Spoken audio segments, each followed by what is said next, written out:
So you know the meeting is being recorded. That's what I heard on my phone. So in essence, now I'm looking to hire an additional 46 entry-level positions everywhere in the state. I mean, I'm literally going from the whole way from Pensacola to Homestead.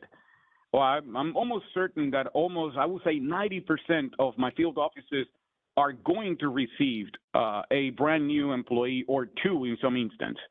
So bottom line, we're looking, when I took the state, about actually almost 2 years, in March would be my full 2 years in Florida, that I took the state with 120 employees, and very likely we're going to end if we have the applicants, which I will need your help to recruit for them. Please, I'm begging you to help me recruit for these positions. But we're going to be pretty close to the 200 employees in the state. Not only we're doing, at the end, like I said, it will be 66 brand new entry-level positions. But in addition, we're filling behind about 17 positions that they were in our staff that now we are filling behind, that they're not entry-level positions. They're mid-management type positions that they were left on field, so that we are going to increase those numbers as well. With that, let me shift real quick to the chief priorities. We have established 5 of them. I don't want I would like to read them to you instead of attempting to paraphrase. Ensure equity in the delivery and implementation of all NRCS programs and services. That is something that headquarters is, and actually all departments. This is not only USDA. The White House has, on the executive service, have established that all agencies have to establish a plan to establish equity in our implementation of all our programs. And this will be something that it will be federal government-wide, and every department is developing a plan to make certain that this is happening, or improvements to make sure that they do take place. Number 2, increase assistance for climate-smart ag and forestry to support producers in building resiliency across their operations. We have been actually very active doing some of this work already in the state of Florida. We did already have our first sign up in a climate smart ag. We are going to have one this year promoting a few of our management practices. And in addition to that, we are very actively working through Rcpp with projects that they seem to be very centric into some of these climate smart forestry projects. So eager to continue this conversation with any partners that they may have some thoughts, ideas into potential projects, agreements that you feel that they can be of assistance on these climate smart expectations from the department and the chief. Number 3, expanding conservation tools and support to address the unique needs of urban farmers and communities nationwide. As you may have heard, and Nina, remind me, we're talking today about a little bit about urban farm, right? The initiative. Yes, I'll be covering that during my presentation. Yeah, so that we are already actively working with some of these urban farming and initiative, and how we can collect some information into conservation practices, definitions. So we're building the foundation to have a long-term program. This is not my intent to do all of this legwork and becoming the flavor of the day. It is my intent to build a foundation in the state of Florida that this urban farming will be stable and something that we really want to continue expanding our customer base. That is something that I'm very, very much looking forward. Just to give you a hint, and this is something that I don't know if we're going to be able to make it to the final destination, but we are looking at opportunities of how we can create an interim practice that it will engage the use of aquaponics and hydroponics in urban farming settings. That tells you how far we're going with this initiative. Would I be successful? I don't know, but you will be the first ones to find out if we're able to pull that off.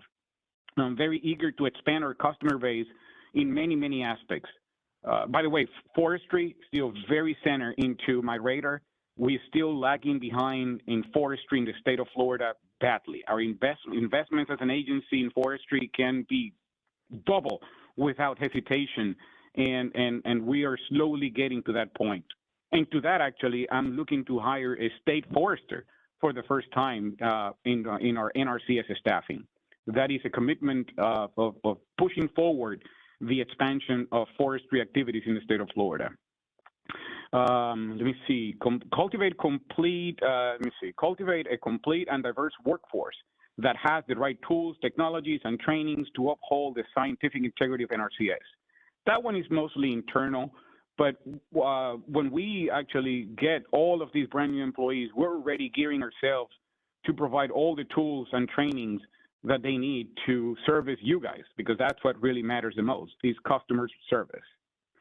Leveraging innovative partnerships. We continue to expand our customer base. We have not been as successful getting agreements with brand new customers, brand new partners, but that is something that I will always be eager and look for new opportunities to see who is out there that we have never done business with. And I know that this urban farming will open the door to some of these opportunities, as well as our forestry initiative once we take it off the ground.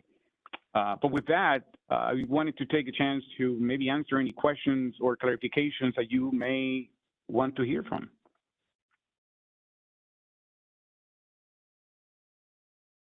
So people can enter their questions and comments in the chat box, or feel free to raise your hand. Absolutely. So, and I can answer them as we go through the meeting anyway. So thank you very much for your time. Enjoy the meeting and looking forward for the outcome. So Nina, take it. Thank you. Thank you.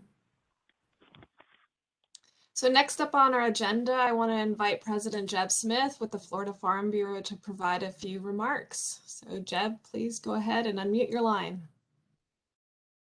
Well, thank you, Nina, and thank you all for the invitation today to be able to address you. It's a privilege and honor to do so.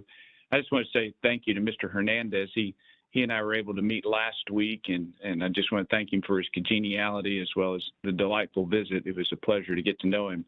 But I can tell you that I was thoroughly impressed with his vision for the agency, and I was encouraged by it, especially in light of the limited staffing that y'all are experiencing at NRCS. Likewise, his desire to expand programs, and then even this morning, he's reiterating his vision for urban farming as well as forestry. It's nice to have such an encouraging vision there. As a fifth-generation farmer from Hastings, it was edifying to hear all the work and effort that NRCS is doing, and with the programs and your partner involvement. I look forward to working with NRCS and as a new president, newly elected president for Florida Farm Bureau. You know, Florida Farm Bureau can certainly provide some support, and we're engaged in a lobby effort for the Farm Bill, which I know is a vital part of the funding of the NRCS. Likewise, we can help and assist with this dissemination of information.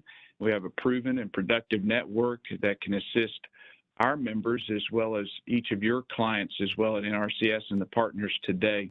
And likewise, too, I can say that we will be able to help in recruiting candidates to fill these vacant positions that Mr. Hernandez is very adamant and desirous to fill. But I thank y'all for the opportunity to be here today. It's a real privilege to do so. And if I can be of any further assistance, please don't hesitate to contact me. Thank you, Nina.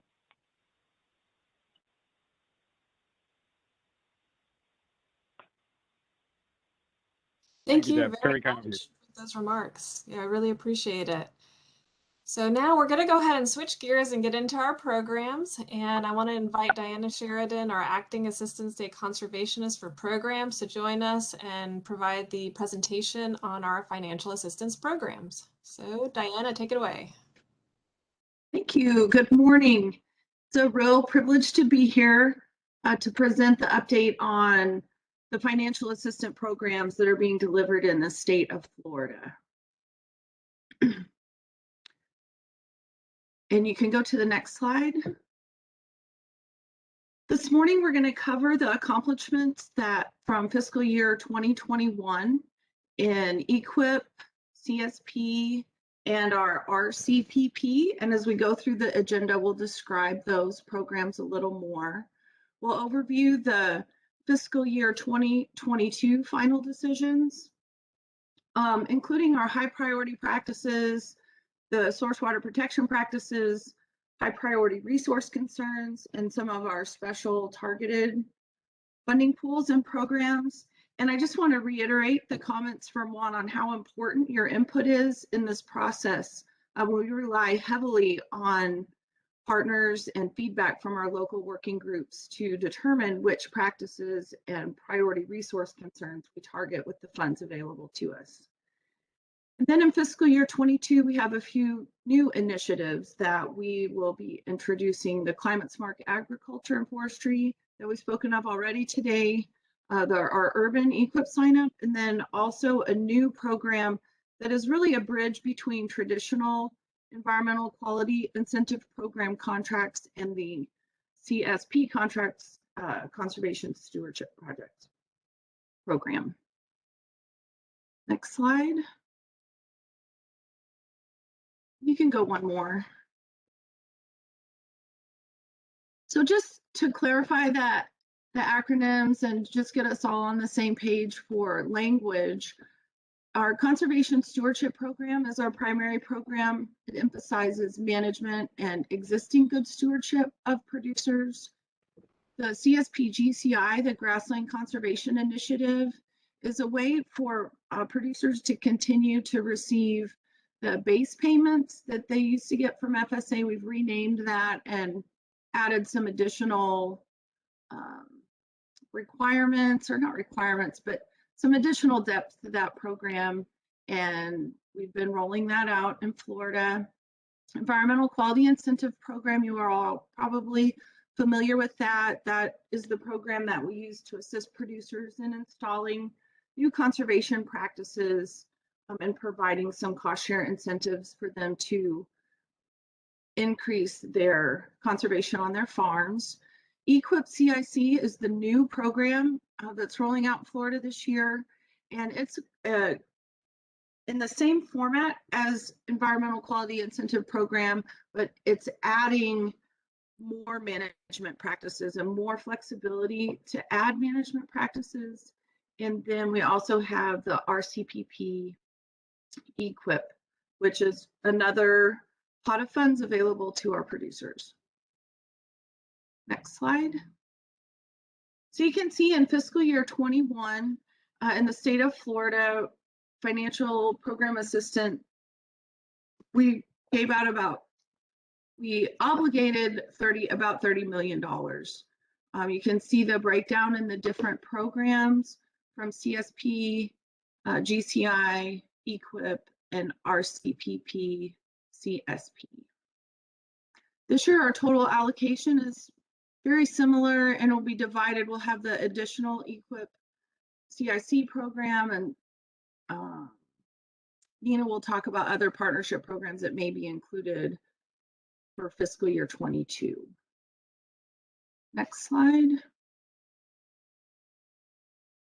And then here are just those lists of practices. I know it's overwhelming and there's so many, but the point of the next few slides is just to show that here in our high priority practices, these are practices that have been identified through the local working groups and through the state technical committee as important to the state of Florida.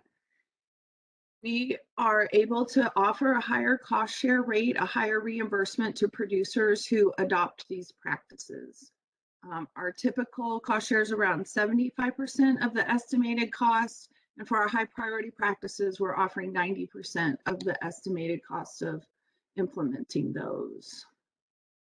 Next slide. And then the same is true for the identified source water protection practices. And in the addendum, I think the participants will get a copy of our slides from today, but there are additional maps that show where our source water protection areas are. And then these are the identified practices target source water protection. Next slide. The state priority resource concerns just increase every year in importance to the delivery of conservation programs in Florida. The state priority resource concerns allow us to target funds to particular problems or the resource concern that has been identified in the field.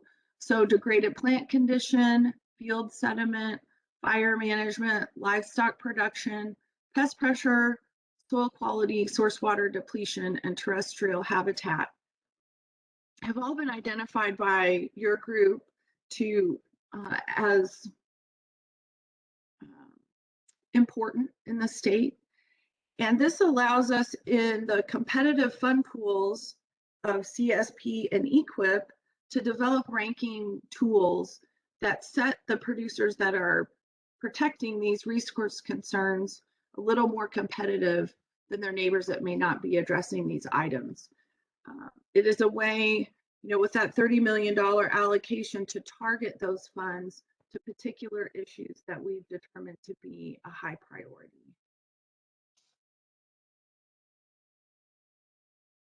I think Nathan will be covering the Working Lands for Wildlife bobwhite quail project in a little more depth. This is just an overview of the map of the blue high priority counties and the orange medium priority counties. Next slide. So the next several slides are a list of our fund pools. And again, similar to the practice lists, I know it can be overwhelming and there's so many, but the point is that there are so many, there are a lot of opportunities, and each of these fund pools represents a targeted amount of money to address a particular issue. There are 5 national fund pools, and many of these are partnership based and have more attention will be given to them later in the day in other presentations. So just be familiar that the national fund pools exist in Florida. There are several targeted projects, many targeting burning, water quality, invasive species, and endangered or threatened species habitat restoration. Next slide. A huge list of statewide fund pools. Some of the state fund pools and national fund pools, we're told by national headquarters a percentage of EQIP or a percentage of CSP funds or practices that have to be targeted to these fund pools. And some we have the flexibility to assign additional funds depending on the interest. And again, even in determining the state and local fund pools, the input from this group is very important. You can see the special fund pool for climate smart agriculture that we've already talked about. We'll have the urban agriculture practices will have their own fund pool. EQIP CIC has, even though it's a brand new program, we have a certain amount of funds specifically allocated to that. Disaster recovery, and then all of our other initiatives, bobwhite quail, on-farm energy, organic, etc. You guys can read that list. But just know that that represents separate pots of money and then also ranking tools to determine the contracts that are awarded. Next slide. And then each area has the flexibility to also designate special funding pools or targeted resource concerns, targeted practices, and they do that through these local fund pools. Some areas ensure the distribution of funds through having separate fund pools for their field offices or for certain practices. So Nini, you can just kind of flip through these just as an impression of how many different fund pools there are in the 4 areas of Florida.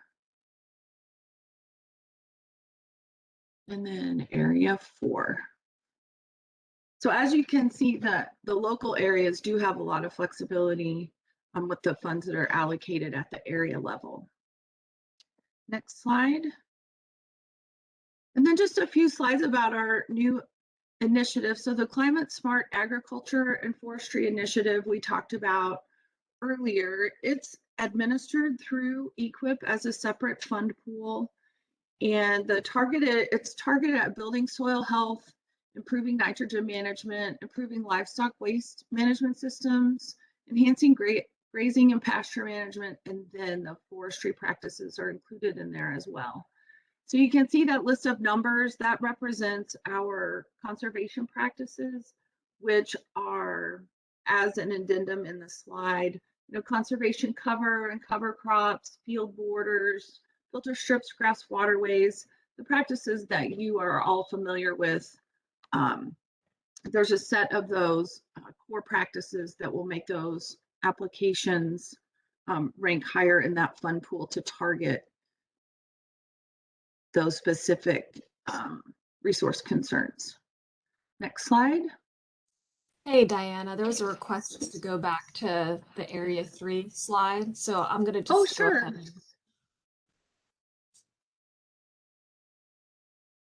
So we can go through that in a little bit slower order if people would like to see. And today we have Terry and Deanna that are our Florida program managers. They are more familiar with the local fund pools. Terry develops the ranking tools and works with the areas to get those. So she may need to chime in if there are specific questions about the area fund pools or what they're targeting. So were there any specific questions about Area 3 priorities? No specific questions. I think just a little bit more time on the slide. And you are correct that I'll be posting these slides afterwards as well, so people can take a look.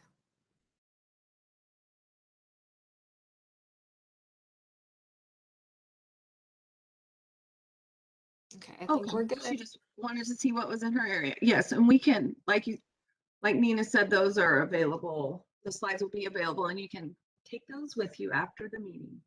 And then the urban initiative sign up, we are still working on putting that together, and there'll be a considerable amount of time of today's meeting to actually discuss the urban initiative and dial down or choose those practices and resource concerns to be targeted with that pot of money. Nina, you can go to the next slide and we'll look at the map that we've put together.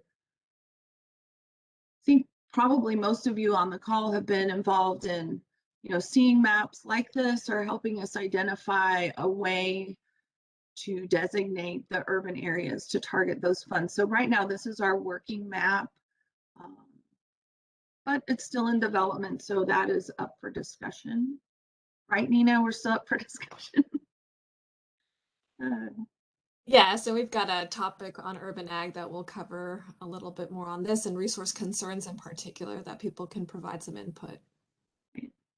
But again, the Urban Agriculture Initiative in Florida is a set aside pot of EQIP funds that will be targeted specifically to the urban ag practices.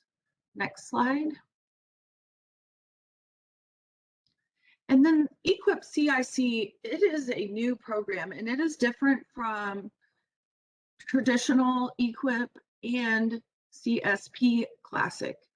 And the difference is that, or with the intent of adding a third program to our already numerous financial assistance programs available, is that EQIP, you kind of start from scratch with the farmer with EQIP. Someone who hasn't maybe worked with us before, has some resource concerns or issues on their farm that they would like to see improvement in improving conservation on their farm. And so we can install, livestock management infrastructure or cover crops or other structural practices needed to improve soil erosion or whatever they have seen.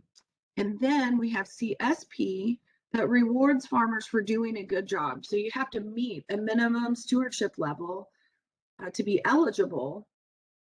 And then you can adopt additional practices to kind of take your conservation up even higher. Well, sometimes there's a gap between EQIP practices completed and eligibility for CSP.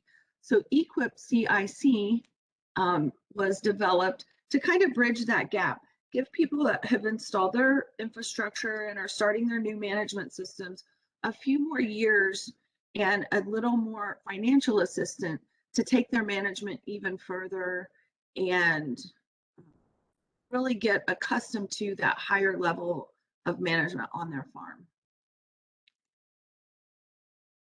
So you can see again that list of practices there that are going to be targeted with EQIP CIC. And some of those include like prescribed burning, nutrient management, pest management, prescribed grazing, those management practices that you are accustomed to. And there are payments that go along with those to support producers in the time and effort it takes to increase their management. Okay, Nina. And so those are the slides that we're going to present today on programs. I know it's a lot to take in.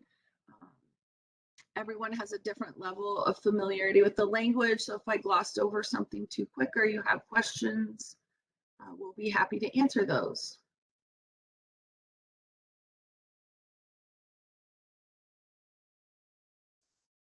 Well, thank you, Diana. I'm looking over the chat and looking over the participant list. I don't see any questions at this point, but we'll let you know if any pop up. Okay.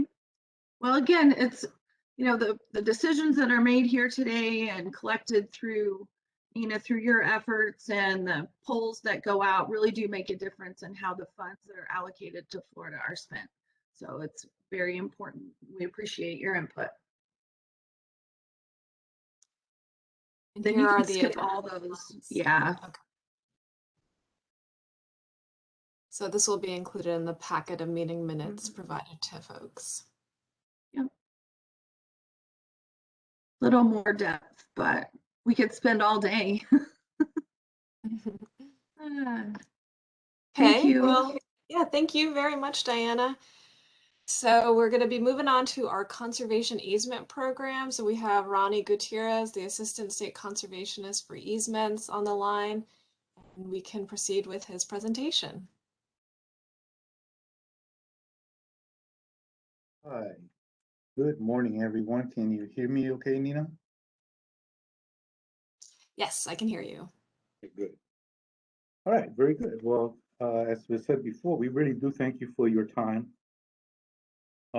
your valuable time to join us, to listen and provide some feedback as to the direction that we're proposing for NRCS in Florida. Very valuable to us to have this feedback, because we think we were on the right track with the best of intentions, but you know, it's always good to have a second opinion as some counsel. Very good. Next slide, please. All right, so just a quick overview for those who are not familiar with what easements we have available in Florida. We have agricultural land easements, that is to say, NRCS provides financial assistance to eligible partners. Eligible partners can be local, state entities, nonprofit, land trust that come to NRCS with a proposal to acquire a parcel from a certain landowner. So for ALE, we take proposals, applications for acquisition of ag easements. It's the partner that is applying to NRCS, not the landowner per se. So these ag easements, they're to keep the land in agriculture and protect grazing uses. That is to say, grazing is a sort of agriculture, but some of our ag easements are more specific to say that it needs to stay in some type of grazing grassland. Like in fact, one version is specifically says it's for grasslands of special significance. And as I mentioned before, eligible partners include Indian tribes, state, local governments, nonprofits that have formal grassland protection programs, because one of the criteria that we use to evaluate these proposals is whether the partner has a legitimate program, experience in managing and monitoring easement. Second type of easement that we have in Florida, which is a nationwide program, is the wetland reserve easements, Similarly, we provide financial and technical assistance. You know, in the ag easements, we depend on the partners to do most of the due diligence And they are the ones who oversee and monitor the easements after acquisition. In wetland, we are the ones who are doing pretty much the whole process. Although we have partners that help us along the way, we're responsible for pretty much everything that happens from enrollment to acquisition to wetland restoration and monitoring and management. And so it's the landowner that is applying directly to us. And we provide technical and financial assistance to make that happen. But Indian tribes can also be eligible applicants in WRE, and they are to restore, protect, enhance wetlands through the purchase of these easements. Another program that is with the 2018 Farm Bill is providing additional easement land is Rcpp. And Nina will talk in more detail about Rcpp, which is now a standalone program with its own funding that can provide assistance through partnership agreements, somewhat like the ag easements that I mentioned above, somewhat, with one of the differences being that Rcpp can provide funding for any type of legitimate conservation easement, ag, wetland, forest land, other type of conservation easements are allowable, very flexible. And again, Nina will speak more in detail. Next slide, please.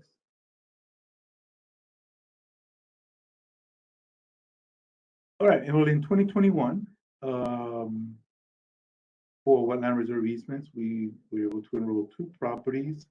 We actually had 5 properties that were approved, but due to internal agency issues, only of the 5, only 2 were actually able to be enrolled. The other 3 were rolled over for obligation this fiscal year, and I'll talk about that in a minute. Future restoration obligation, let's say we save money every year for future restoration of those projects. So those 2 easements that we enrolled last year, we reserved $3.3 million and additional funds as well for restoration of those easements. And others as well. So for future restoration of 2 above and others, we reserved $3.3 million. And then in 2021, we were also able to complete restoration on 23 prior year easements that we had enrolled before 2021 over the previous 5, 6, 7 years, sometimes, usually within 2 or 3 years of acquisition. That is a total of over 24,000 acres of wetland easements were restored in 2021. That's what I've been trying to say. By far the largest in the nation. I think that over the last 3 or 4 years, we've been way at the top of the number of easements, wetland easements restored in the country. At one point, I think in a couple of years span, and probably in the last 2 years as well, Florida had 30% of all the wetland restoration in the country happened in Florida for the agency. And this was a result of the massive amount of investments that we received in 2010, they're about 2011. Those easements, a lot of them large,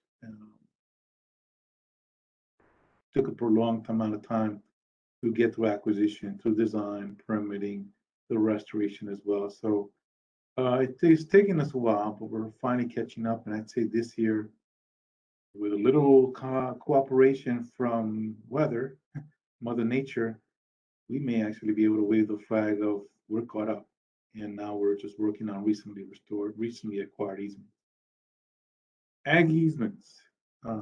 We enrolled 3 properties with partners with 2,700 acres. Nrcs contribution was over $4 million. Partner contribution was 2.7. Now, if you know anything about ALE, you will say, well, wait a minute. I thought Nrcs only contributed 50% of the value. Here's more than 50%. Well, that's because the largest of these properties was what I referred to before as a grassland of special significance. For those type of applications parcels, we actually provide up to 75% of the value of the acquisition of the easement. And that was the case in one of these, and that's why you see a larger percentage from NRCS as a whole. Next slide, please. All right, so for 2022, yeah, can you see my cursor, Nina, moving? No? No, but I can do it through, since I'm sharing, Yeah, just circle that typo. We're not in the year 202. But I figured you all figured that out. We're in the year 2020, 2022. Our allocation is over 10 million for enrollment acquisition and restoration. 1.3 million, this is the first year we actually have a separate set aside funding allocation for stewardship, for actually managing our easements. We are over 200 easements, over 250,000 acres. And unlike many other states, we just can't let our easements just sit idle. They need to be actively managed, whether that be through some prescribed grazing in cooperation with the landowner, whether it be even in addition to that, invasive species treatment, prescribed burning preferably. It's quite an expensive, and 1.3 is barely scratching the surface of what we need to manage these, but we have that allocation this year. And for ALE, we received over 4.5 million for enrollments, which has been the average pretty much for ALE, and recently for WRE. And maybe this was a little lower than previous years, but not that much lower of recent years. Certainly a lot lower than 7, 8, 9 years ago. Acquisition of easements, as far as this year's concerned, we've acquired 95% of the ASAP easements enrolled up to 2021. And we last year acquired the second HFRP easement, the largest one we have, and maybe the largest one again in the country, over 13,000 acres on an HFRP easement funded through Rcpp. For land restoration, we currently have 43 active landowner agreements to do additional or to complete restoration, and some of them to sometimes we have to do some adjustments on our previous restoration work. And this year we're planning on completing, again, if Mother Nature cooperates, doesn't give us a hard time, 22 easements covering 25,000 acres. And so for 2022, really the 10 million for enrollment will pretty much all be used up by those properties that we were not able to. I said 3, but it's actually 4 that were approved last year that were not able to be funded. We rolled them over, and they will use most of this, if not all, even more than the 10 million you see there at the top, 10.6, 10,613,935. And so, as you know, we are taking applications this year. So we have begun really to reset the timeline for wetland easements, particularly. And that new model for timeline means that we're taking applications this year. We will be evaluating them, ranking them, getting them all ready to get up to the point of obligation, but they will be funded with next year's, once we receive our funding in October, November, with that year's money. And the reason why we want to go that way, and that's what we're doing now, last year's rollovers are right now going through eligibility. They've cleared eligibility after today. We're going to submit them for obligation to sign the agreements to purchase.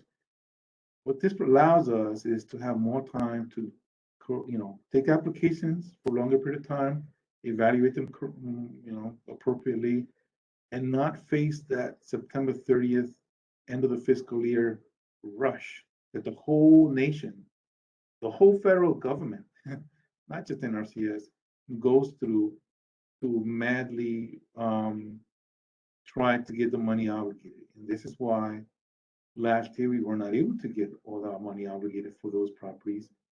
This allows us to be kind of one step ahead. And so we can do the obligations now where there isn't a mad rush, and things will go through smoothly. Evaluate this year's applications and get next year's funding. Now, you might say, well, how do you know you're going to get money next year? Well, the Farm Bill prescribes the amount of funding that we will be getting over the next, or the 5-6 year period of the Farm Bill. So we know, at least at a baseline, that we're going to be getting this amount of money. We may get more because if other states don't use all their money, oftentimes, then that money becomes available to us. So yes, we have that kind of assurance that we'll be able to fund this year's applications with next year's money. And who knows? I think we may even get more money. We all have heard of the ongoing, congressional debate on Build Back Better bill. If that were to pass, it would significantly increase our easement allocations for the year over the next few years. So funding, I think it's there, and so this puts us on a timeline that's a lot more manageable. It's a lot better for the landowners. We're not squeezing them to get this and that done just before the end of the fiscal year, because we're always fighting that timeline if we have to get it obligated this same year. To wrap up this, next slide. So my last slide.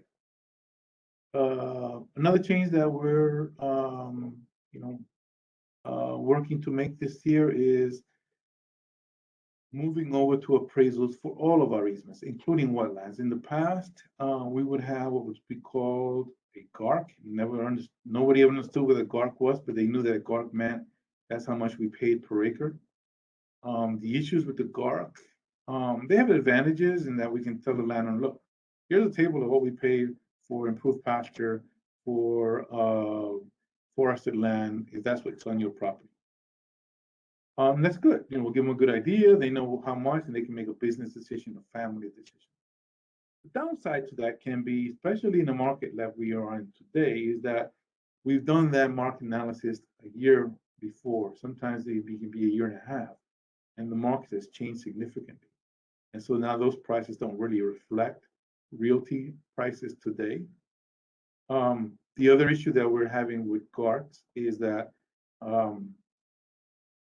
they've become, unfortunately, very, very detailed in what price we can offer from that table. So if you have a pasture that is 1,000 acres and the GARC says that this price is only valid for pastures up to 999 acres, we can't use the GARC and we have to do an appraisal. So most states around the country are going over just to do appraisals for the reason I mentioned and others. And based on, again, prior sales, we're looking at 80% of the fair market value. Fee simple would be what we would be offering as an easement compensation rate. So yeah, so that's one change. We're also contemplating, not for this year, but maybe for next fiscal year, a grazing option. WRE does allow states to offer a grazing option under WRE. What that means is when NRCS, the USDA, or the federal government, United States of America, purchases a conservation easement from a private landowner, it purchases all of the management rights to that surface of that property, with very few exceptions. Hunting, fishing, private recreation, very limited things that the landowner retains access, rights, right to sell the property.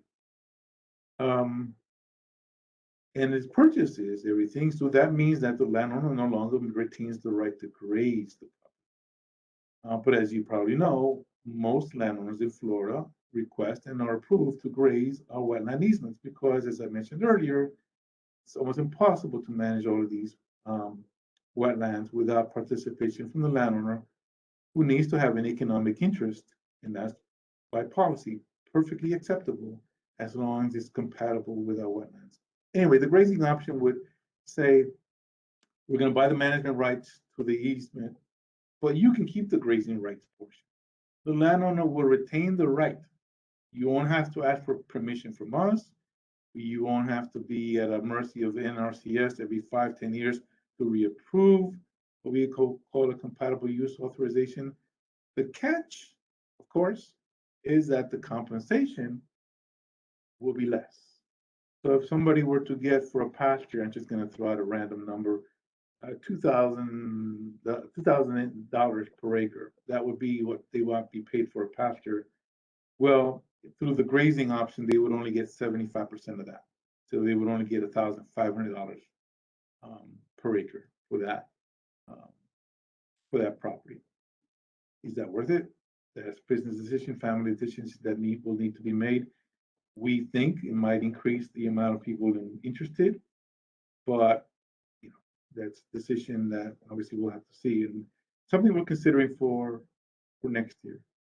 And then finally, one other change that we're making is we're working on is, because of the amount of acreage, because of the challenges of managing this, because obviously we have to work with the landowners, and that's, you know, it's a good relationship 99% of the time, but it's challenging and requires funding and landowner participation and partner involvement sometimes. We've established a stewardship coordination portion of our easements team. So in this particular case, Colonel Francis is the stewardship coordinator. It's functioning as that role, and we'll see, you know, how far we go with that coordination, how the structure and the function of it evolves this first year. But we need to, just like we've had, portion of our team dedicated to acquisition, to designing, to restoring. We've identified a portion of our team that's responsible for assuring the stewardship activities make sense, that the funding is going where it needs to go, etc. So I think I covered everything that I intended to cover, and I'll pause here. I don't know where I am, Nina, on my timeline. If I took more time, if I'm past where I'm supposed to be.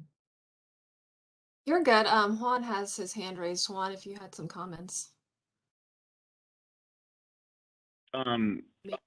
Yes, I just wanted to make sure that even though this is on the briefing part, we really are seeking your feedback and thoughts into particularly the grazing option that Ronnie just went through. It is a combination of a strategy to increase our customer base on that particular program. Right now, we have, bottom line is to allow to recruit clients that otherwise would not come to us because of the grazing challenge of getting it through a compatible use and whatnot, and so folks simply feel uneasy with that. But we really have not made that decision. And by June, I would love for you guys that are vested into some of the easements and how we deliver a program, if we're ready in the meeting in June, and Nina will include that item on the agenda, but I would like you to at least go through what would you advise us to do for the future? I mean, should we engage it?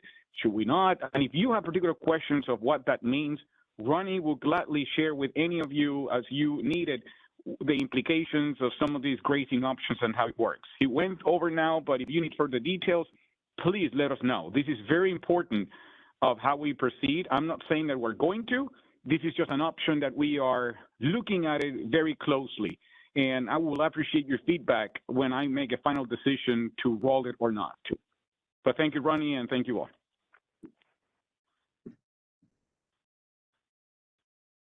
Thanks, Juan.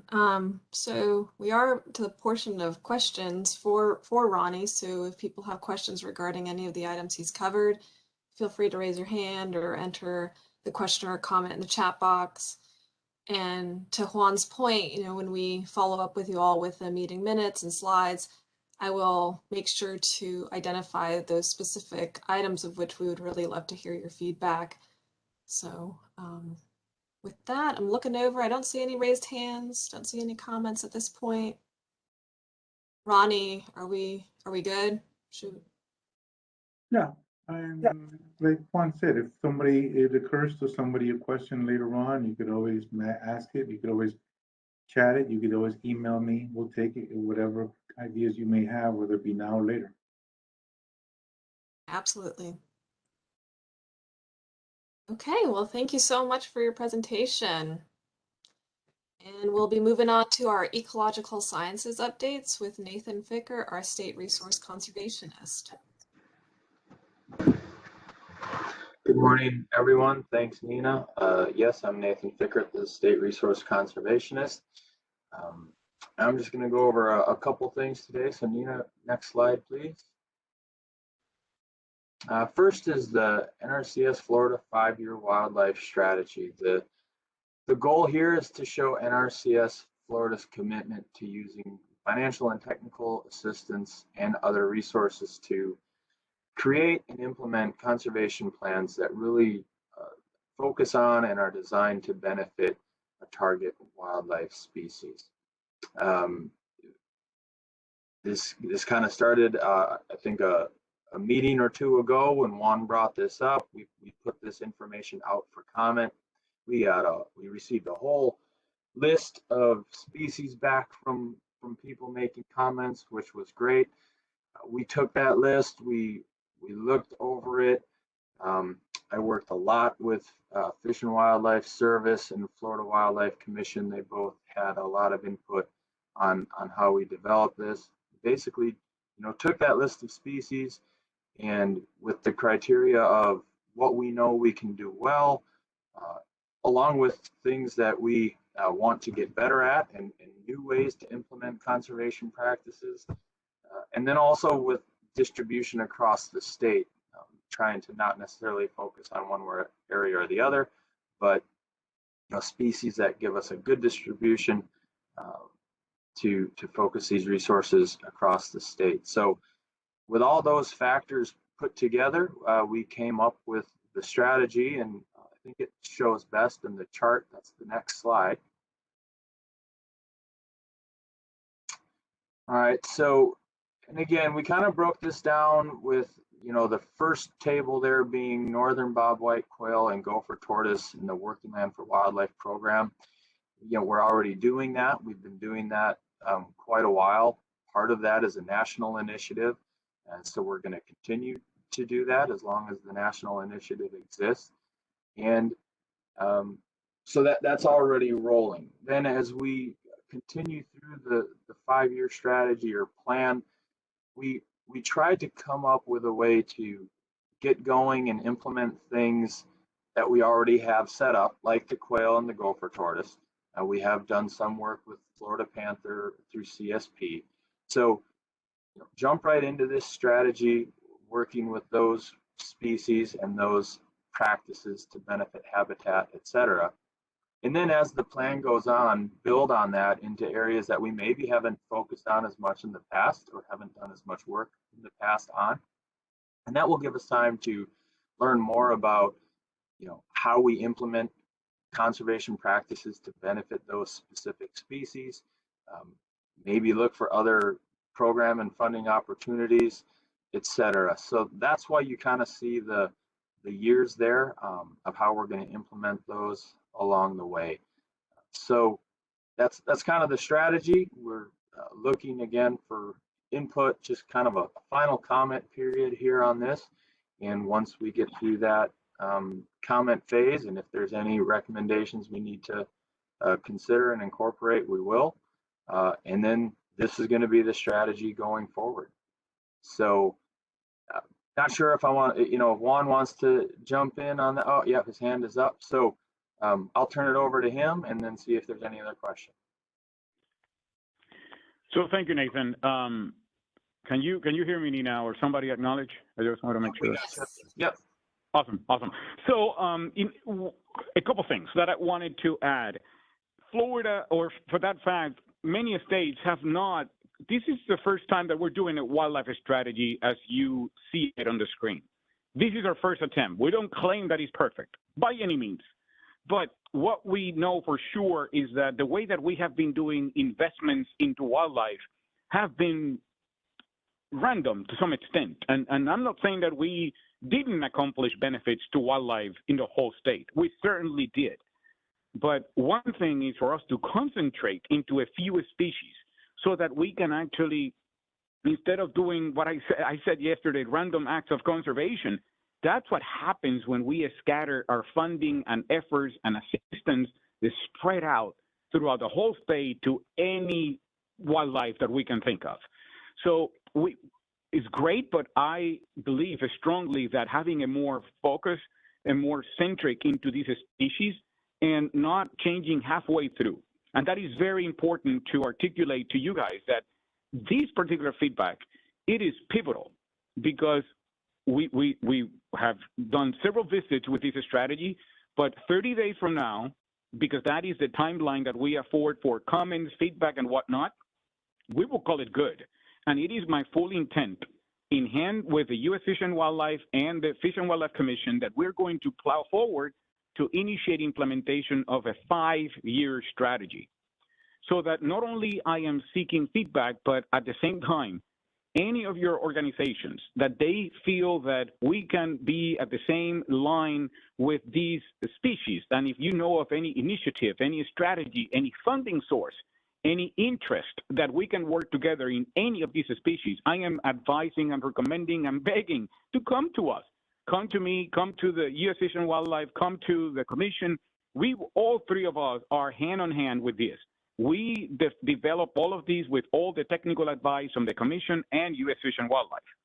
So we are together in this strategy, and I am seeking your support and help so that if you see in any of your organizations that you can be able to do any of these projects now or in the future, we would love to work with you. And once again, this is a 5-year strategy, and we are planning to consume this information with the NRCS perspective to modify some of our rankings so that we can actually, we can add points.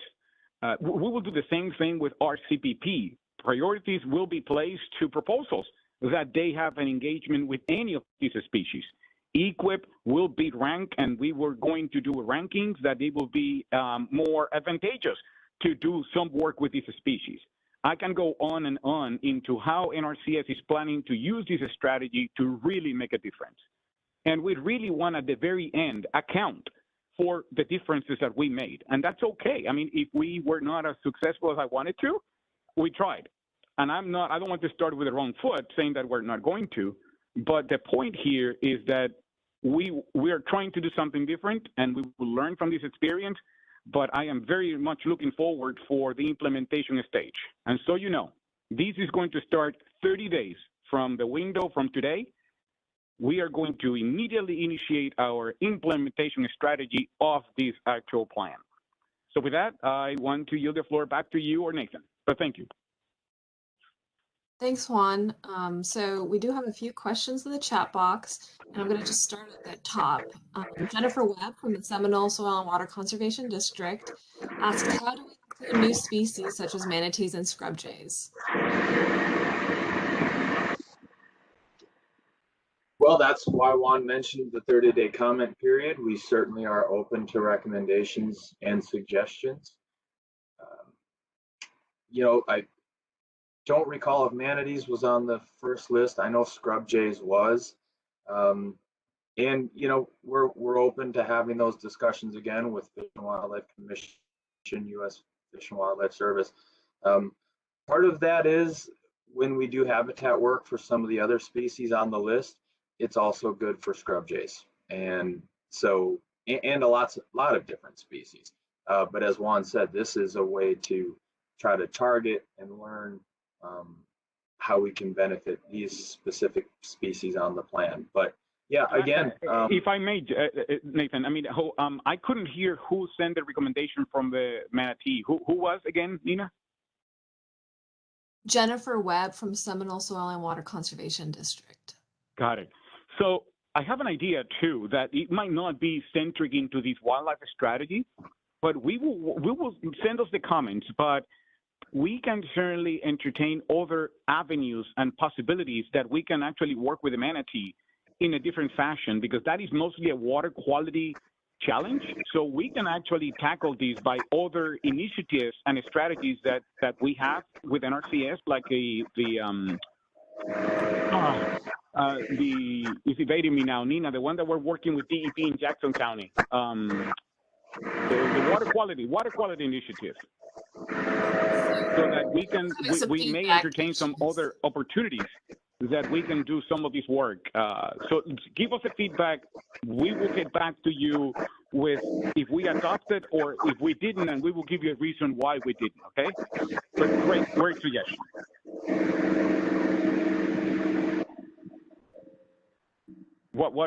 Any other questions, Nina? Yes, and so I guess for those who are not speaking, we should mute our lines. There's just a little bit of feedback, just so we know. So yeah, there's a number of other questions regarding this. What is the deadline for the final comment period for the 5-year wildlife strategy? As we've mentioned, it's 30 days from now, the actual date, February 25th. So we will be sending out additional information out regarding how people can provide their comments, after this meeting. And then there was a follow-up question from Jennifer Webb. Will there be emergency measures for species that are facing ecological disasters, such as the manatees in Central Florida? And to kind of speak to that point, again, if you all provide your comments, then we can evaluate them and see kind of where they align best, whether they can be included within a wildlife strategy, or if we have other measures, we can actually address those. Melissa Hill has asked, where can we find the draft plan for comment? We will make sure to get you that draft plan when we request those comments back. You'll see that shortly after this meeting. And then Kimberly Tillman has asked, who do we send comments to? And at this point, I would say when I send out the information, you can just respond directly back to me, and then I can collate all that information and make sure it's available for Juan and Nathan and other team members to review. And it looks like I've addressed the questions. Are there any other comments or questions? Thank you so much for your interest. Yeah, we're really excited about this strategy, and we're really happy to hear your comments, so we appreciate it.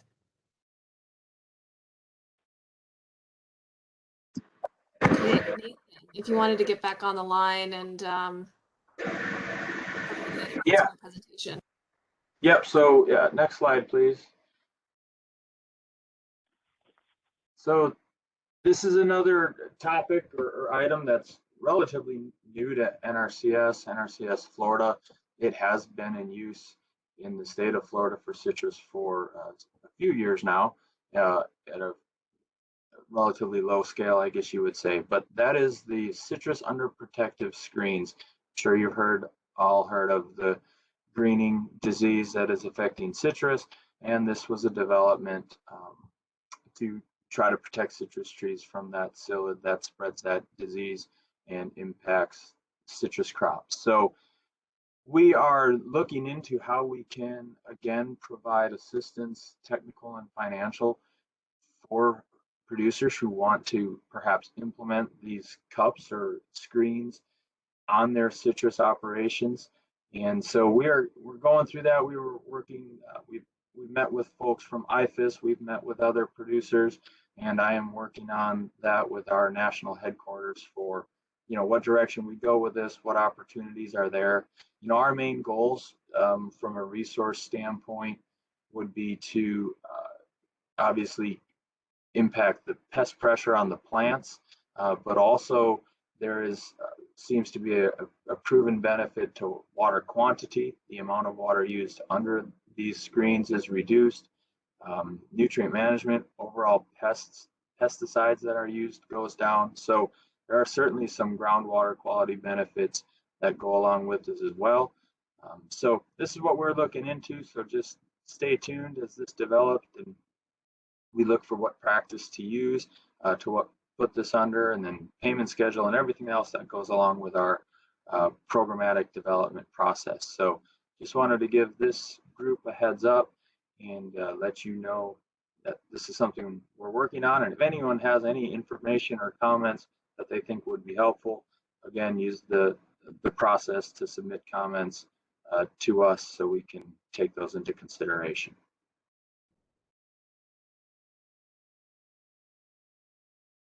Any questions on that?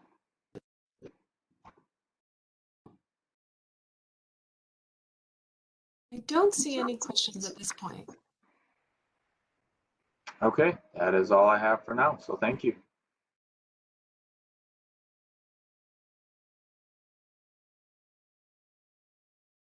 Okay, so it is my turn. I have a few items I wanted to cover with you all, including local working groups, urban agriculture, and then we'll have that opportunity to have a discussion on any other topics you'd like to bring to the table.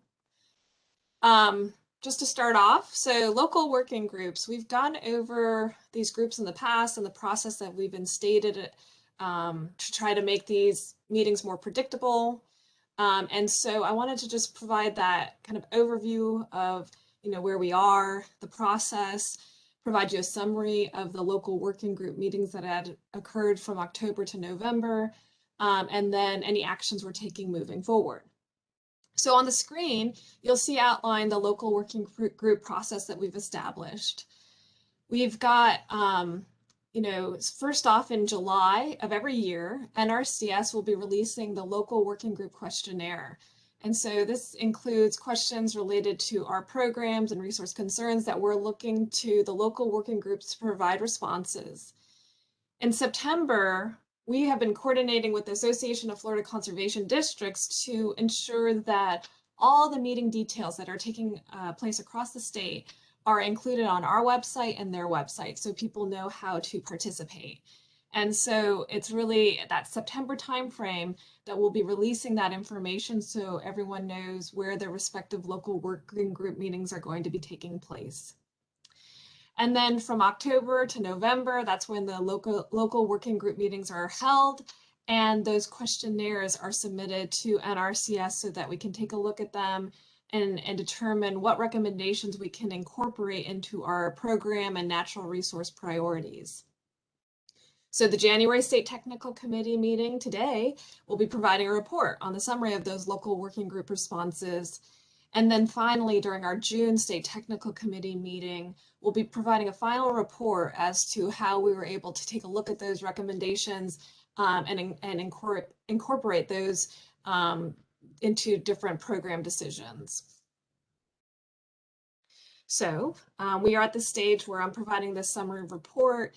46 meetings were held across the state between October and November. And so many of the local working groups ended up combining their efforts. So soil and water conservation districts have paired up with others to hold meetings, as well as those meeting independently as well. And we have collated a summary of those local working group responses and placed them on our NRCS website.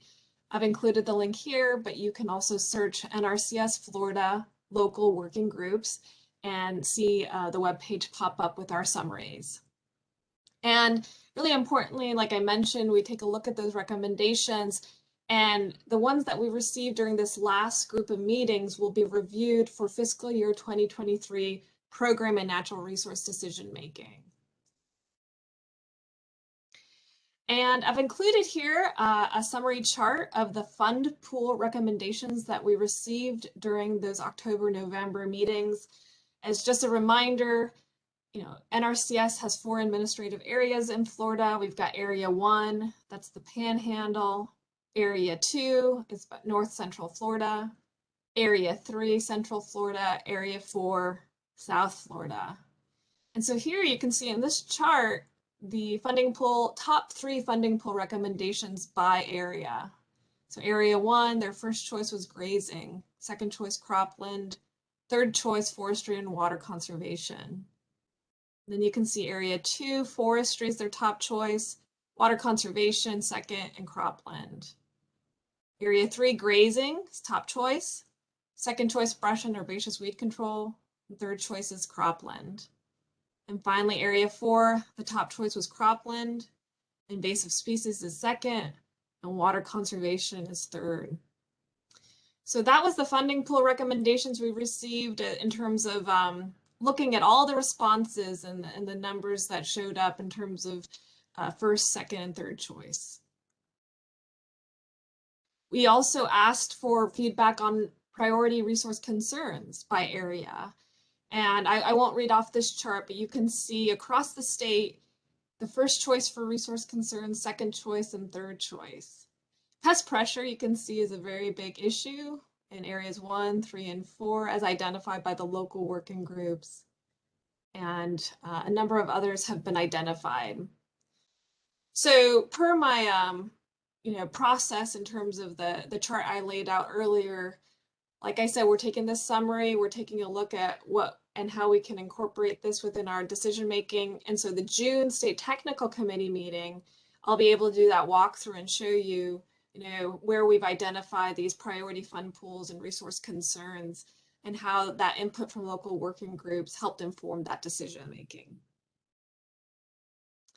So, and this has very much been a kind of work in progress, if you will. We've made a lot of improvements in the last couple of years, but we're always looking to do better. So these are some of the items that we've identified for the next cycle coming up that we're really going to be honing in on.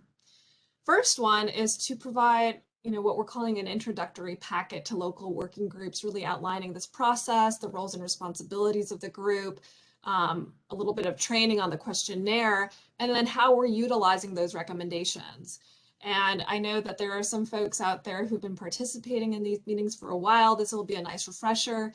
But then for those who are new to the process, we're really wanting to provide them a bit more information so they understand how that questionnaire fits in with this larger process. We'll also be providing more information about our programs and resource concerns to help inform recommendations. We'll be continuing to coordinate with the Association of Florida Conservation District to get these meetings scheduled and conducted. And one thing we've learned is to really start that process early. And now they've got staff on board who can really hit the ground running, which is very exciting. So we'll make sure that we go ahead and get those meetings scheduled in advance, work through some kinks in the procedure, and get those meeting details posted to our website. And the final improvement we're going to be making, and I alluded to that previously, is just really having that crosswalk between recommendations made and decisions provided by NRCS so that people can really make that connection, how we're using those recommendations. So those are our main improvements for this next cycle. However, we're still in planning phase. So if there are other, recommendations you all want to provide in terms of streamlining this process and making it as fruitful as possible, please feel free to provide because we definitely want to hear them. Okay, so I'm going to be moving on to the next category for my presentation, which is conservation innovation grants. And so just as a reminder for folks, this is a grant program that really looks to partners and individuals to propose projects to push NRCS to the next level. So basically coming forward with innovative ideas for practices or marketing strategies or management systems. And so we have had national level CIG announcements provided, of which there have been some Florida recipients. But last year, we also did a state conservation innovation grant request for proposals. And so this chart I have up here are the 3 proposals that have been awarded for fiscal year 2022 funding. So just as an overview, when we did our announcement, what we were really seeking was regarding proposals that had to do with high tunnels and expanding the growing season, or extending the growing season into the summer months. And so that was our priority, but we also were opening it up to other proposals as well. And again, this is conservation innovation grants, which is a separate announcement that we'll be putting out even this year. So just as a review for the projects that were awarded, we had United Farmers Alliance, and the title of their project was Geothermal High Tunnel Learning Center. You can see the contributions made by NRCS and the partners. The Florida International University was also awarded a CIG. Evaluation of High Tunnel Systems on Dragon Fruit Production in South Florida was their title. And Florida Gulf Coast University, Precision Systems for Waste Mediation and Agrivoltaic Production in Southwest Florida. So these have just been signed and the projects are underway. So speaking to an announcement that will be coming soon, we're expecting probably about April, is the fiscal year 2023 Conservation Innovation Grant announcement. And we've got 4 main priorities that we'll be looking at, and they're pretty broad. So we're going to be seeking proposals for innovative ideas and tools and projects in urban agriculture, climate resilience, soil health, and grazing. And I just want to highlight that we really are upping our investment in these CIGs this fiscal year. We're going to be putting it out there for $900,000 as the total amount that could be awarded across projects. And importantly, the individual project funding range would be between $25,000 and $250,000. And like I mentioned, we expect to see that posted on grants.gov around April 2022, and we'll have a news release and put it out to the group once that is announced.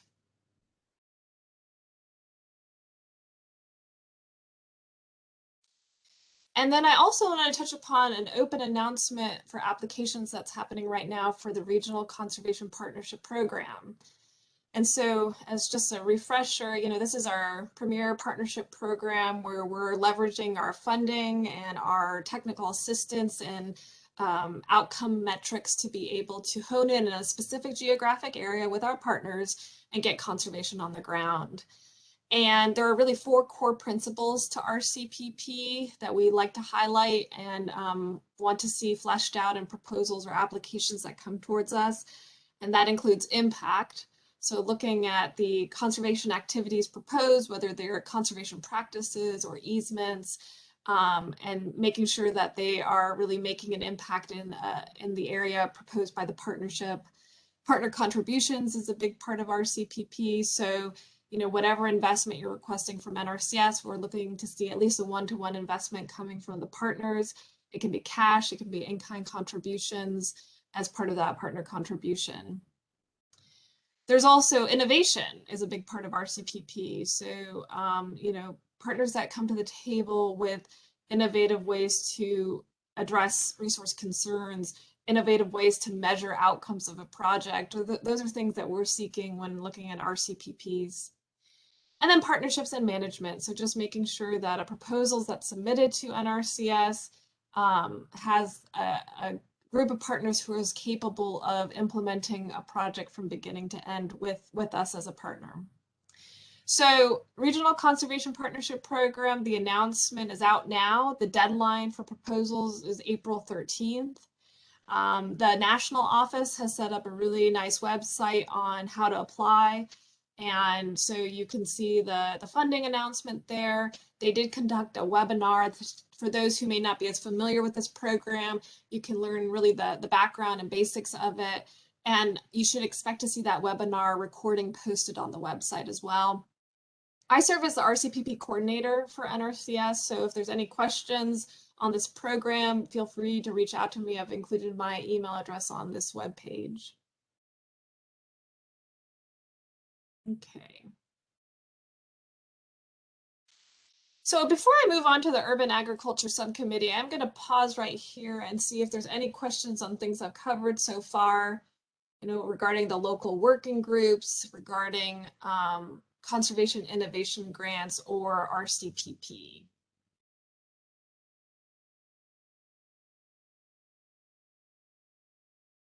Okay. And I did want to provide just a bit of a clarification going back to our local working groups in terms of participants. So we are looking for, in terms of local working groups, that includes local partners, local producers, it's the Soil and Water Conservation District who leads that group, and if they're not able to, NRCS takes the lead. But the main group of people participating include, local partners, producers, NRCS, and the Soil and Water Conservation Districts. Okay, and I think I see some hand raised. So Aline, if you want to provide your question. Good morning, Nina. I have a question about the Conservation Innovation Grants. Are those available, or who are those available to? Would a federal agency be able to apply for those, or is this only for local, county, or nonprofits? That's a great question. Thank you for that. So federal agencies are not eligible to apply. It's essentially, any other entities or individuals as long as they are non-federal agencies. Copy that. That's what I thought. Thank you. Sure.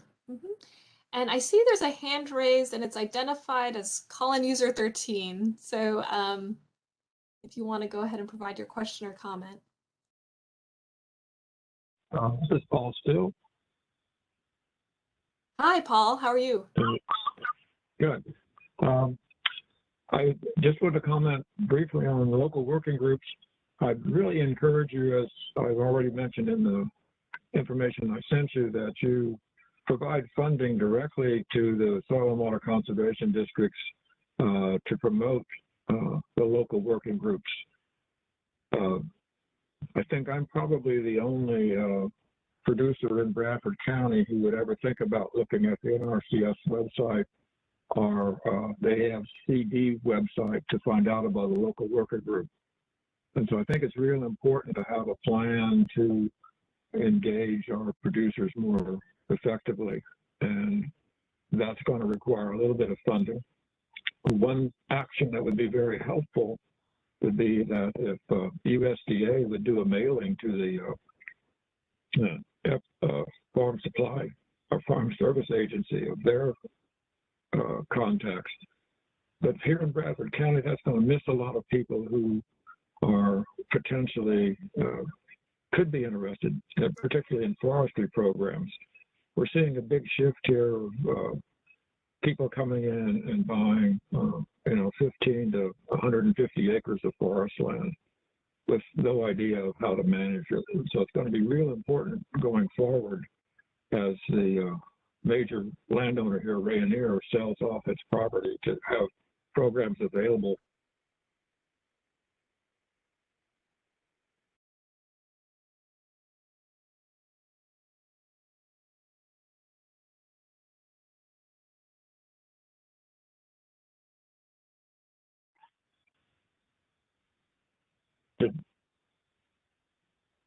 I apologize, Paul. Yeah, you got cut off for a second, but it was only just the last couple things you mentioned. So if you could repeat those.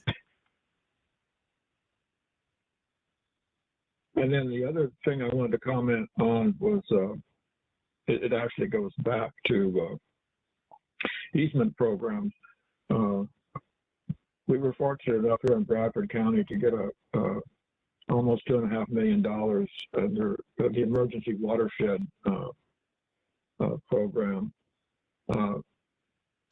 But that program also has some easement opportunities, and we'd really like to explore those easement opportunities. And that was not mentioned, I don't think, in today's covering of the easement programs.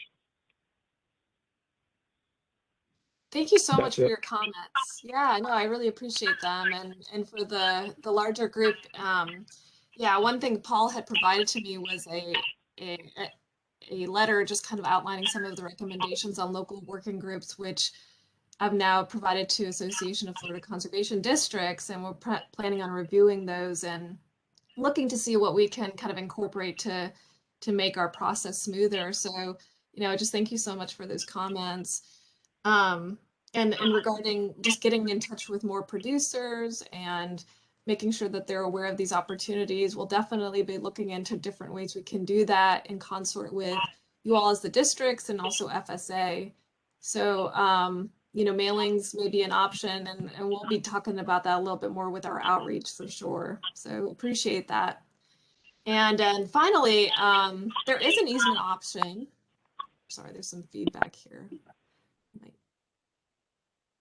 So there are some opportunities for easements for the for EWP, and we can make sure to cover that in a future meeting for those who may be interested in that, and provide some follow-up to this meeting as well.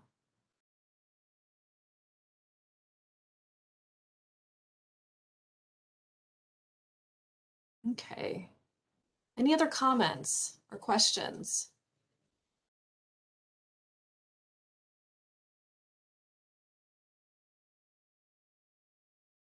Okay, I'll be moving on to our Urban Agriculture Subcommittee to the State Technical Committee. So as Juan and others have mentioned on this call, NRCS is really diving into urban agriculture and trying to get our initiative set up here in Florida. One of the first actions we took was to stand up the Urban Ag Subcommittee, which is a subcommittee to the State Technical Committee. And so we've had 2 meetings thus far. They were convened back in October and December. And we really started off with a number of different topics just to start really doing some reconnaissance and understanding of what's going on around the state, you know, how we can start getting more involved, how we can start, you know, making our programs fit urban ag, which I think we've recognized there's been quite a bit of work needed on that front. And so some of the things we talked about was just as basic as an urban agriculture interim definition.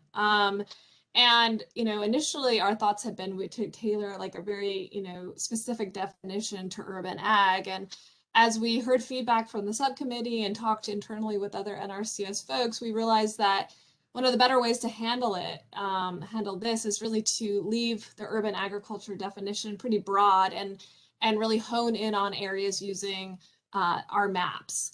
And so Diana had presented the map of our urban ag initiative earlier in this presentation, and that was really after discussions with our subcommittee members. Some of the other things that we talked about are just our typical conservation practices and scenarios. We're lucky enough to have our national office develop a group of scenarios that were specific to urban agriculture. So they included things like composting bins and rain gardens, micro irrigation that's more, you know, in line with an urban ag setting. And so that's going to be included within our urban ag initiative rollout for EQIP this year, in addition to our regular practices. Juan mentioned, you know, we're really exploring innovative practices like aquaponics and hydroponics and having those discussions with our national office in terms of what steps may need to be taken to get into that realm. And so we're actively pursuing that and seeing, you know, if we can get that on our slate as well. In terms of outreach, we have a new public affairs specialist coming in the coming weeks. We'll also be putting out for an outreach coordinator. And in addition to the many other things that we do, we are going to be, you know, having them put forward some outreach material regarding urban ag and expanding that base so people know, you know, what we have to offer. One of the big things that came up in terms of leveraging other resources was to make sure to reach out to, you know, partners who are really active in this realm. And so we've also been doing a lot of work just identifying those partners as honed in as municipalities and just learning what zoning looks like in different communities, you know, and what other options are available for leveraging funding or resources, because as we know, you know, when a lot of work has already been done in a certain area, no need to reinvent the wheel. So we're wanting to make sure we can utilize good work that's been done out there in terms of getting this initiative out. And so the couple things I had wanted to mention and put out for discussion was the Urban Ag Initiative map that Diana had presented earlier, and see if folks have comments, and also our resource concerns. And I do see that we have a couple hand raised. So before we get into any kind of discussion, I'll go ahead and open that up. Diana, I see your hand is raised. And you know, before we got into the specific discussion, I wanted to clarify that through EQIP, those urban ag practices are available statewide. So they are included in our general EQIP practices and program policy. So I want the technical committee to understand that just because you're not in a blue area or a targeted area doesn't mean those practices aren't available to you. The targeted areas and the initiative will simply be used to target funds specified to those areas. So some of our programs are really complicated to understand, but before we went further in the discussion, I just wanted to clarify that. Thank you. Yeah, that's an important clarification. I appreciate it. I do see, I think it's Paul who has his hand raised again. Did you have another comment? Or was that a raised hand left up?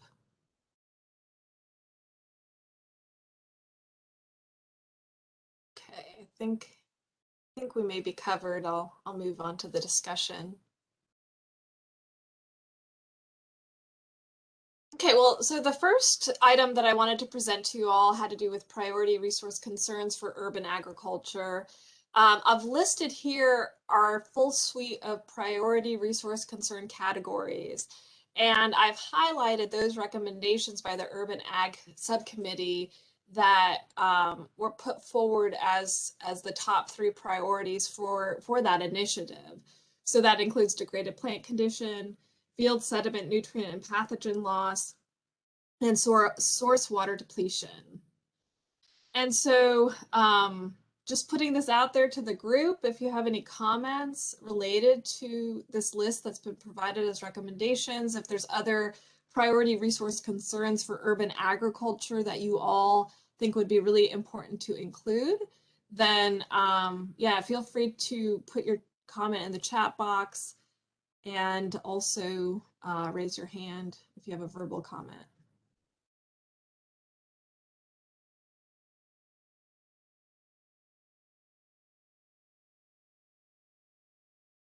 And I see a couple comments come forward. Michelle Morrison has mentioned that they've looked into comprehensive plan policies and land development regulations conducive to urban ag within our 8-county region. And she's with the Central Florida Regional Planning Council. And that is, yeah, it's a great comment. Thank you for letting us know. You know, one of the things that we are pretty attuned to is some of those challenges regarding zoning and regulations at the local level and urban ag, and are kind of exploring partnerships to ensure that we have resources to provide to our field staff and producers in terms of navigating some of those regulations. So that's very good to know. Thank you, Michelle. Jennifer Webb has mentioned integrated pollution sources, and that local governments are not always receptive to best practices. Okay.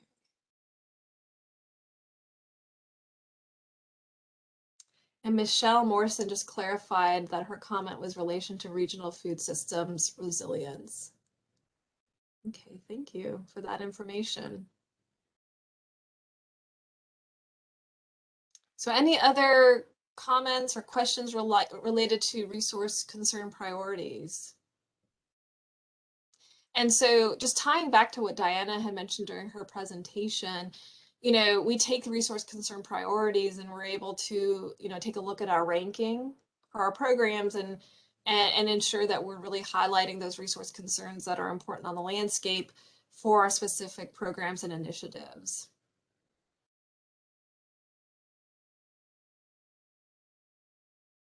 And Jennifer Webb has asked, do you have GIS related data on some of these resources that soil and water conservation districts can share?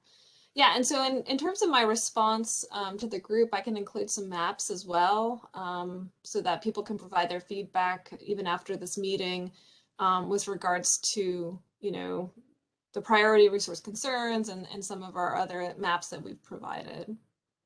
So let me actually navigate, speaking to that. I'm going to be navigating back to the map on Urban Agriculture Initiative. And excuse me for 1 second as I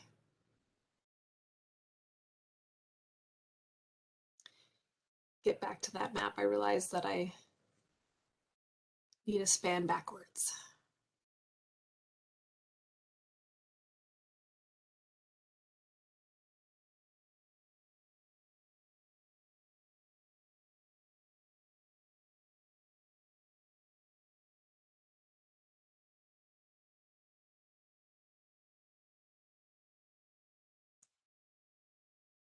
Okay, and I apologize for that pause. Full screen mode again.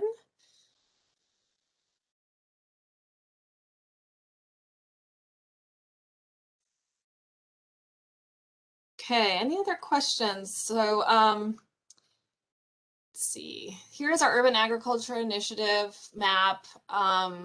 You know, as Diana presented, this is what we're looking to include for our EQIP initiative sign up. Just a little bit more detail on the map.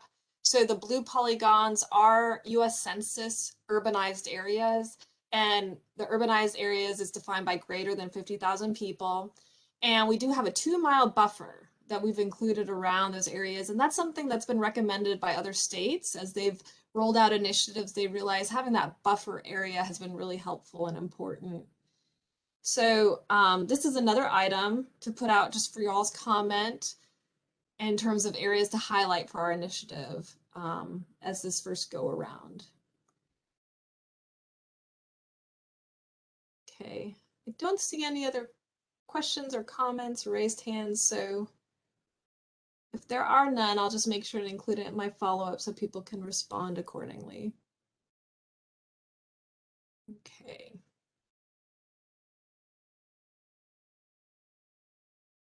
So I'm going to go through again, just back to my slides for the last little bit.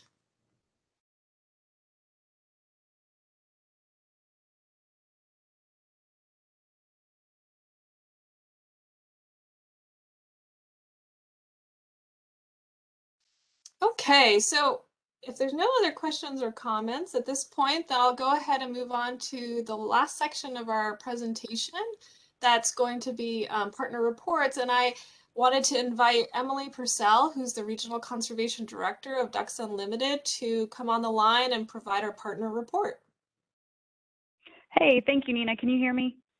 Yes, I can. Okay, perfect. I've been having some technical issues with audio on my computer, so I'm here on my phone. Hey, everybody. I'm Emily Purcell. I'm DU's Director of Conservation Programs for our South Atlantic field office. If you want to go to the next slide. We fall within Ducks Unlimited's southern region, and I'll be really brief, but my responsibilities lie with spanning Virginia to Florida and growing our conservation programs there. Next slide. Across our entire southern region, we've built a really strong, long-standing partnership with Nrcs and other partners delivering projects and wetlands conservation work that kind of meet our mutual mission goals there through various Farm Bill programs. And I just wanted to kind of highlight a few of the different ways that we've been able to partner with Nrcs and others in these working landscapes. We've been able to provide technical support, delivering Farm Bill programs. We have a pretty extensive engineering, wetlands-focused engineering team that provides engineering survey design for several Nrcs programs and projects in different states. We also can assist with construction implementation and oversight and working through land protection opportunities as well.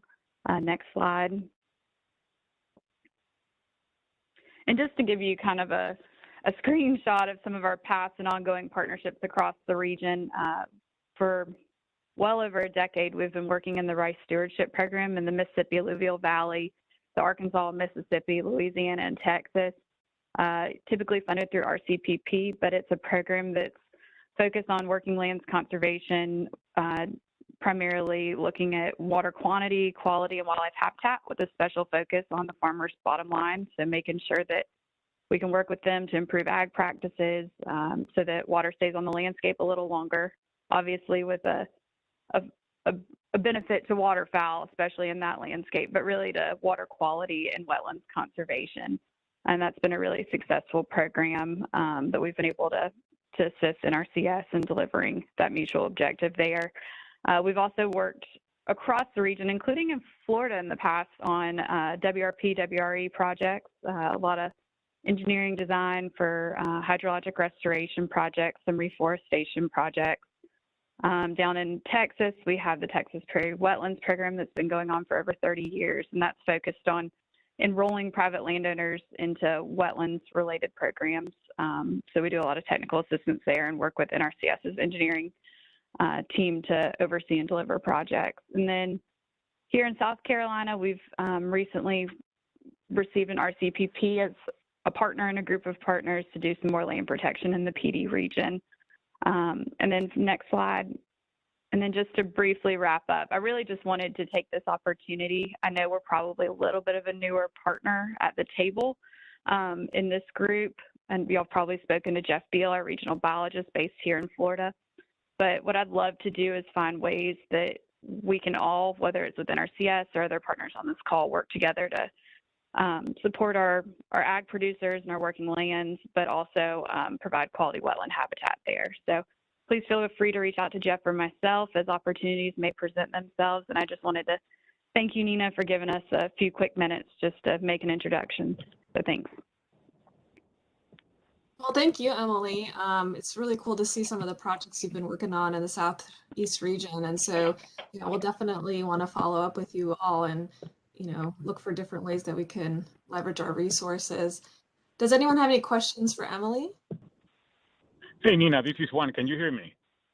Yes.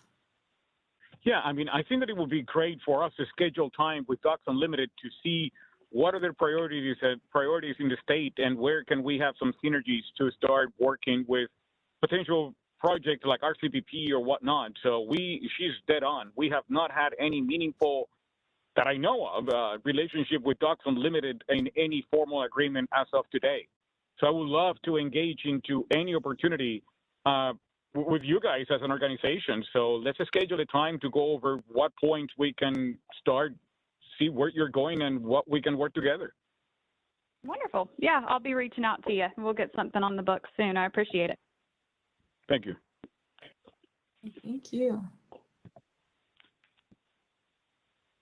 Okay, we've still got a few minutes left on our meeting. Is there any other partner on the call who would like to provide a brief report or announcement? Kevin Carter, I see you've raised your hand. Please go ahead and unmute your line. Thanks, Nina. Can you hear me?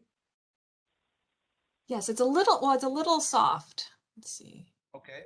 How is this? Is this better? Yes, it is. Okay, great. Well, thank you for hosting this important meeting. Kevin Carter, representing the Florida section of the American Water Works Association this morning. And we really want to send our appreciation to Juan, Nina, and the whole team on the process that led to the source water protection areas selection for 2022, the high priority areas that was discussed at the June 2021 meeting. We appreciate you adding some significant sites, including one of our members had proposed, the Florida Keys Aqueduct Authority, and they'll be speaking in just a second. For some of you that know, for American Water Works Association, the Farm Bill 2018 source water protection provisions are a high priority for us. We in the state of Florida are working to set up a committee focused directly on that, and we'll be looking out into these source water protection areas, beginning some conversations with NRCS and local producers and growers. We want to become more involved and implement some of those important source water protection provisions. I'll put my email in the chat box, and I believe Julie Sheehan from the Florida Keys Aqueduct Authority would also like to say a few words about the priority areas. Yeah, absolutely. Julie, please go ahead. Yes, thank you very much. I also want to thank the team. It was a great process going through that whole source water protection area selection process that you had. And I'm just a big proponent of the program. I think focusing your conservation practices in these areas, it not only helps producers, but it also helps the public with the water supply. It helps the natural resources. And I'm a big fan of relationship building. And I think this project and this process really goes a long way to further that. So I think the relationship building is almost as important as every other aspect and every other benefit the program has. So I did want to thank you folks as well. And I'm looking forward to working further with it. Wonderful. Thank you so much. Yeah, we really appreciated the presentations that have been provided during our last meeting from you all and other partners. And You know, a lot of time and effort went into that, and we just, you know, we really look to you all as partners to be able to provide some of those local feedback for our special initiatives. So yeah, very happy to have you all on board as partners.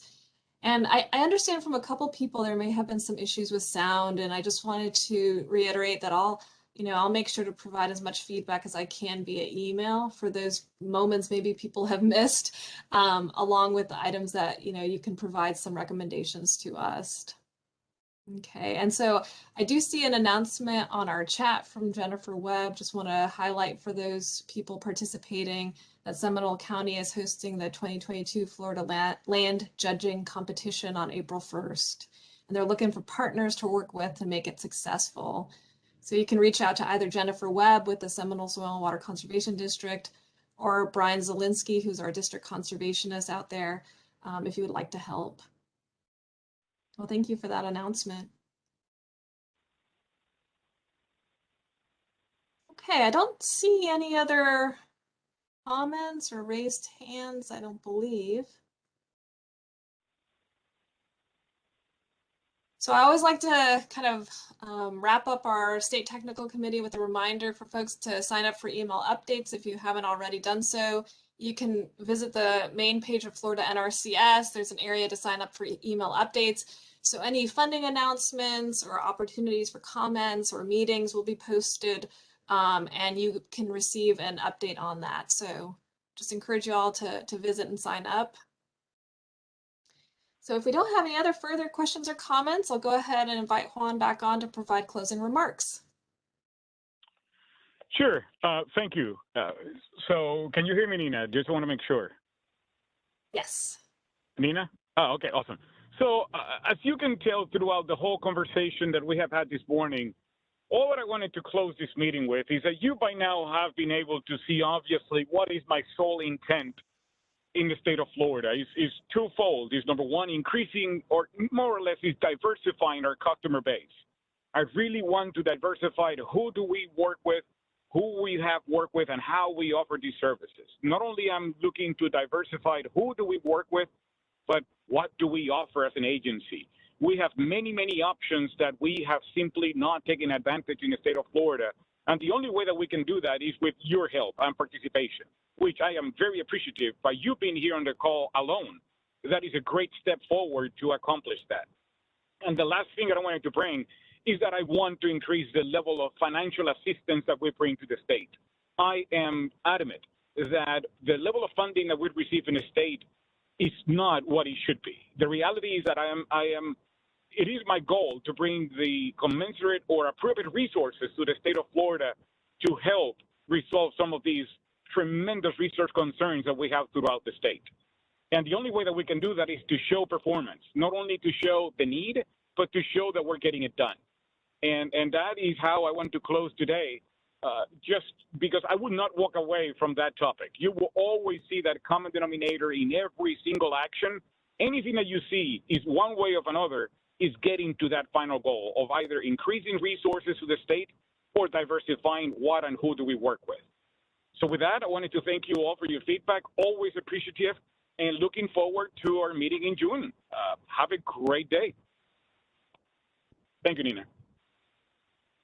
Thank you. Thank you all for participating. This concludes our meeting. Y'all have a wonderful day. Bye-bye.